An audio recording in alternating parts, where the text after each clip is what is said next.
I remember this story clearly, as it always stuck in my mind whenever I think about playing hide and seek in the dark, or whenever I pass by an alleyway. I'll never forget what happened.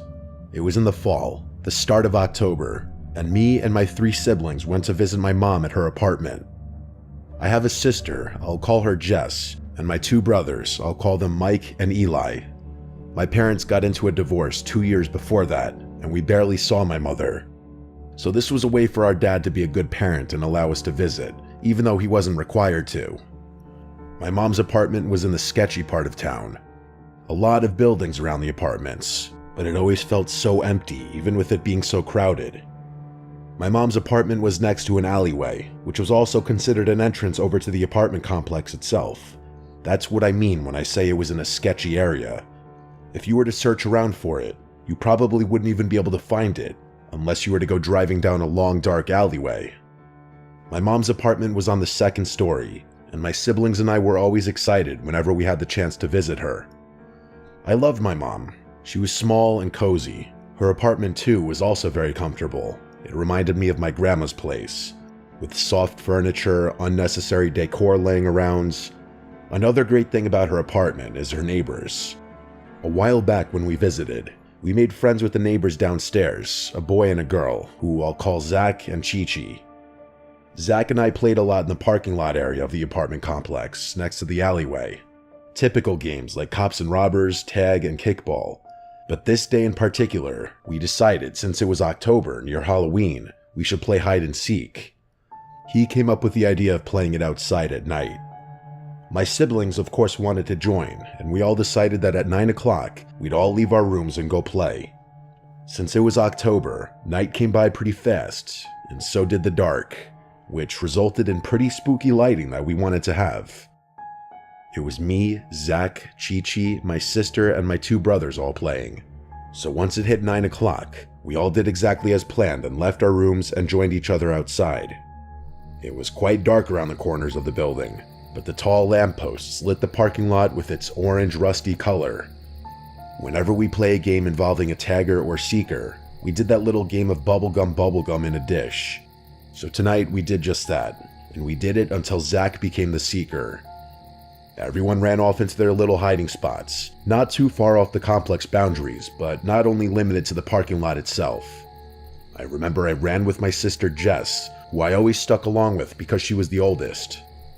We ran over nearby the back of the apartment building, over by the large garbage tins. The only way to go here was to enter the long alleyway and go further down until the end of the building was exposed. And that's what we did.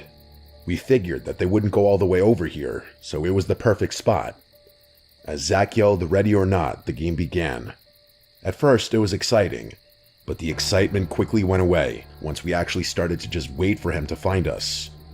A lot of silence, except the noise of the night. I started to get impatient, and so did my sister, but she whispered to me that they eventually will come by and find us. But a couple minutes later, we started to get bored. I did, at least. I said, maybe we hid too well, and she laughed. She told me that maybe we should just go and forfeit since it's becoming a little late. We started to get through the garbage bags and aside the large garbage tins, and then we were dead middle of the alleyway. That's when my heart dropped. I faced the end of the alley and met a figure standing in the alley light. I knew it wasn't anyone I knew, since the person was extremely tall, as if someone put on extra inches in their shoes to look taller. And the light made it hard to see their face since it was directly from the top, and so their hair made a large shadow on it. But then I realized something. Their hair, it was an afro, and it was colorful, like a clown wig. The worst thought came into my mind. It was a clown, and looking at the clothing, it did appear to be a clown. It wasn't even Halloween yet, so why was there someone dressed as a clown in the alleyway? What was scary was that the person just stood there, not moving a single muscle, and they were staring right at us. My sister pulled me back, seeing that there was something strange going on. She told me we should probably go back with the others, and so we did. We went down the long alleyway in hopes to find our friends and brothers. Luckily, we found one of my brothers, Mike, and then Chi-Chi was also there. Mike was confused as to why we were just walking out in the open. He thought we were still playing. We told them that we saw something weird, and we explained the weird guy dressed as a clown at the end of the alleyway. Where we were at was still technically in view of the clown, and so we moved aside to show them what we saw. And that's when we started to realize the situation was much more than we thought it was. The clown was closer, watching us and waving at us. Now we saw its face. It wasn't normal makeup. It was all black, like they didn't want their face to be seen. The only feature we could notice was their eyes, which to me, as a kid, made it a lot more scary. And then suddenly Chi-Chi screamed. We turned around to her, and she screamed out loud, "There's another person watching us." And she was right. It was another person, also a clown, but with green hair and longer legs. We knew at this moment we had to go. Chi-Chi and Mike ran away, and we didn't hesitate to follow. Chi-Chi ran to her room, and we ran upstairs to ours. We then met up with Eli, who was already in the room talking to our mom. Our mom gave us the biggest hugs, and we were confused. Like, did she know what happened? Eli explained that he told our mom what happened to him. Turns out, Eli was hiding in the apartment complex's courtyard, and he heard footsteps thinking it was Zach. He hid behind the bush and barely saw the person as they stepped in front. He thought Zach was about to catch him, but then he heard Zach's voice calling Eli. Eli turned and was found by Zach, saying, "I found you." That's when he turned back and looked up, and a clown was looking directly down at him.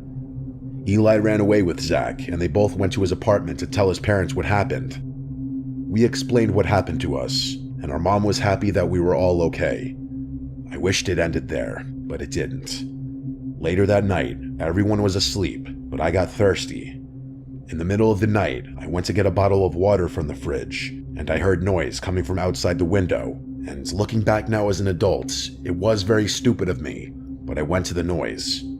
It was weird. I remember questioning how was it possible for something to be knocking against the window, especially at the second floor.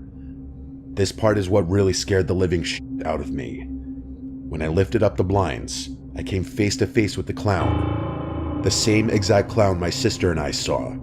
He was looking right at me, and that's when I screamed and ran to my mom. She came out, and when I went to show her what I saw, like a cliche from a horror movie, it was gone before she could see it. Luckily, my mom was a good mother, and she believed me. Ever since that day, I never liked playing hide and seek in the dark, and I've hated alleyways since. I don't know how that person got up at the window, I guess they climbed, but I'm glad that nothing really happened that night besides a few scares.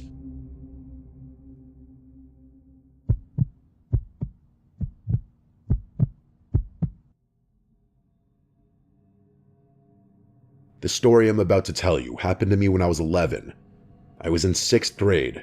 The school I attended was across the street from a beat-up looking house that honestly scared the living shit out of me as a kid.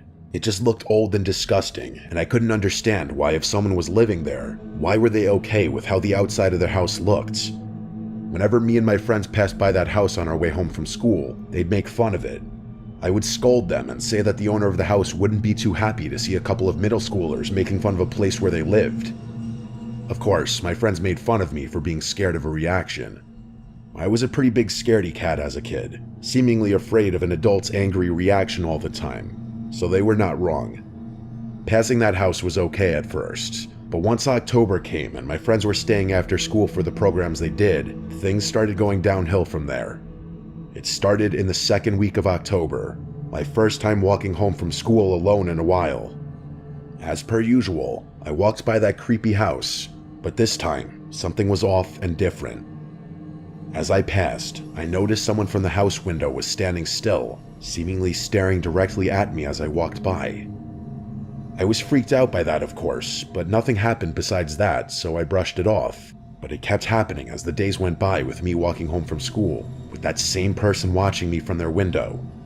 I couldn't tell if they were a male or female, but it didn't matter to me. I was scared shitless about being watched. I would tell my friends about it, and they would shrug it off and say that maybe the person was playing an early Halloween trick on me and trying to purposely scare me. I believed them, and would scold myself for being scared easily. But a week before Halloween, as I'm doing my usual walking home alone from school motto, I noticed the tall silhouette of a figure standing on the porch of that house, watching me walk by.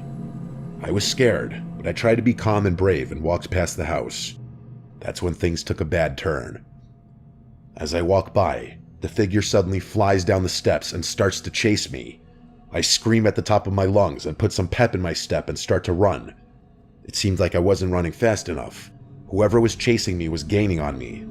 The person was seemingly a dude, judging by the voice, and he was yelling things at me that made absolutely zero sense at all.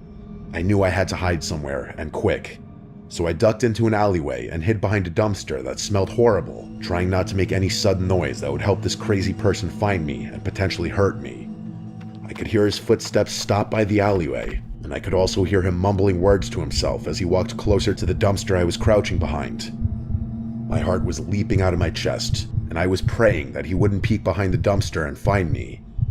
I could literally hear his breathing to the point that I felt like he was going to find where I was hiding, but then I suddenly heard his footsteps running away from the alleyway. I remained crouched on the ground as I collected myself and wanted to make sure that the man was truly gone. Once I felt like the coast was clear, I ran the rest of the way home, and as soon as I entered, I told my parents what happened, and my dad decided to call the police. They arrived at our house in 20 minutes, and they had me explain what exactly happened and which house that man came from to chase me. Once they had that information, they let me and my parents know they would give us an update the next day. They stood by their words and came to find out nobody lived in that house. It had been vacant for years, which didn't make any sense. The police suggested that a homeless man or squatter most likely stayed in that house and for whatever reason decided he wanted to scare me. Nothing was done after that, and when I told my friends, even they were in shock and disbelief. Thanks to that day, I still get scared whenever I pass a house that looks creepy or abandoned. Even with me being 22 now, that day is still fresh in my brain.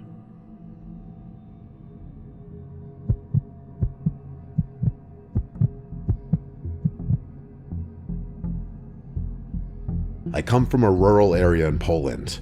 My country is still very much Christian, so Halloween isn't really widely celebrated.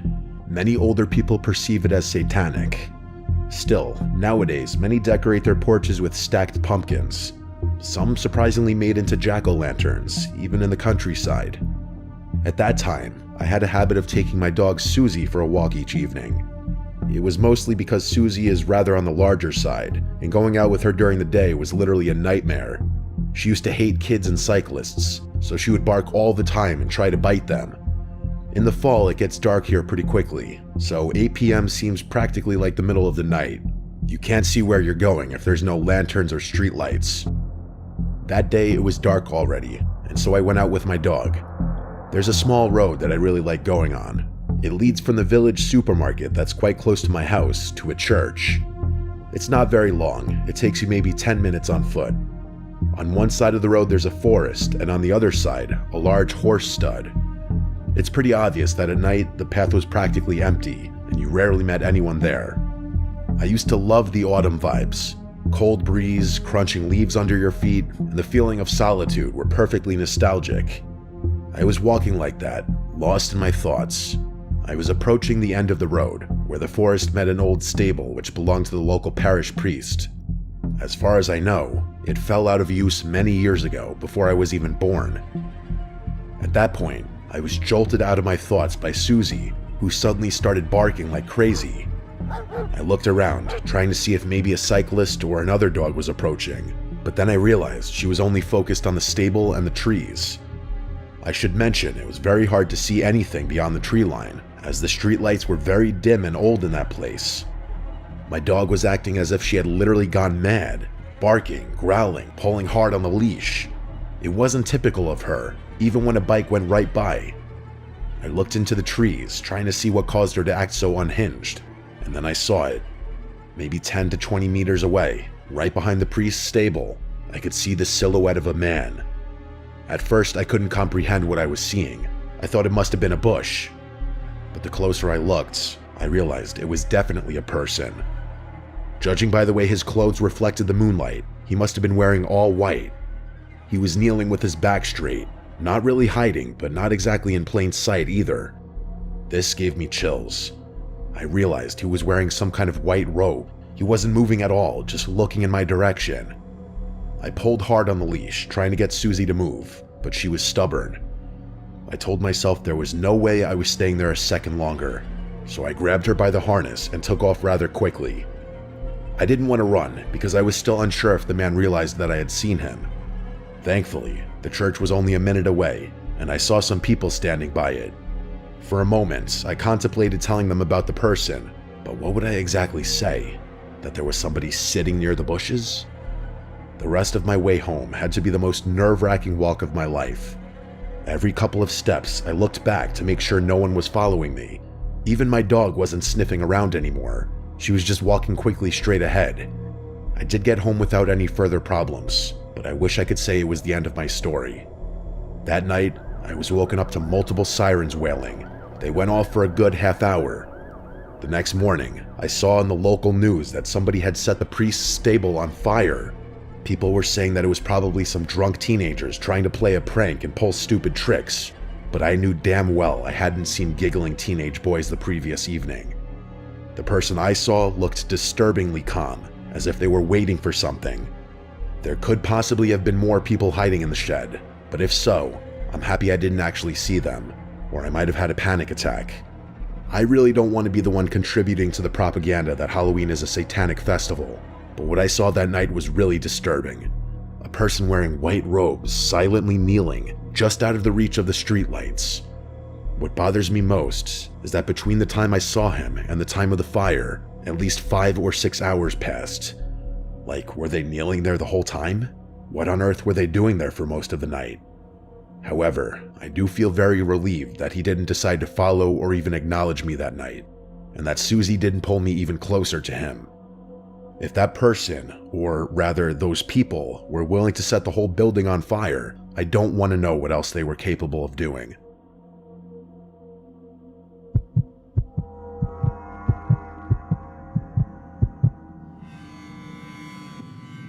Last October, I went to a pumpkin patch with my friends. It was right after school, and the air was cold and crisp. The leaves were orange and yellow, and the ground was covered in fallen leaves. We had been looking forward to this all week. The patch was small but busy. Families were walking around, kids were running with their parents, and the smell of baked goods from a small stand filled the air. We parked and grabbed a small wagon to carry our pumpkins. There were rows of pumpkins everywhere, big and small. We walked down one row and found some nice pumpkins to pick. Everything felt normal at first. My friend Kevin dared me to pick the biggest pumpkin at the back of the patch, the one that was near a little wooded area. I laughed and agreed. The path to the pumpkin was narrow. The further we went, the fewer people we saw. The laughter and chatter from the main area faded behind us. I noticed the trees around us were thick, and the shadows were long in the late afternoon sunlight. The wind made the leaves rustle, and it sounded like whispers. I tried not to think about it. When we reached the pumpkins, I noticed something strange. Behind the pumpkins, near the trees, there was a figure. At first, I thought it was a scarecrow.